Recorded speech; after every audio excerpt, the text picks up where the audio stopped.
vieną 3-4 sekundės išlaikau akių kontaktą, kitą 3-4 sekundės.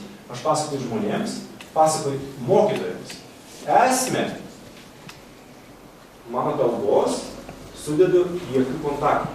Atiduodu viską per akių kontaktą.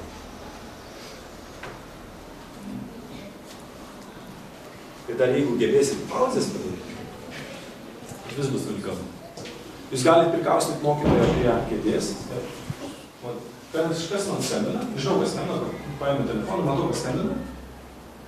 Ir matau, kad aš jaučiau kažkoks pojūtis ateina, kad pokalbis bus negeras. Tai kažkas vyksta. Yra buvę? Yra buvę. Ką tai rodo? Ką tai reiškia? Ką tai reiškia? Kad mano intuicija jau prieš tai, kai pokalbis įvyko, nors aš šitą jau ne vieną, žino, kad kažkas vyksta. Neprotas. Aš kartais visiškai neracionalius sprendimus pradėjau daryti, nes protas sako, kad čia dirbi. Bet suprantu, kad aš taip daryti. Dabar intuicijos ir proto balsas kuo skiriasi gyvenime.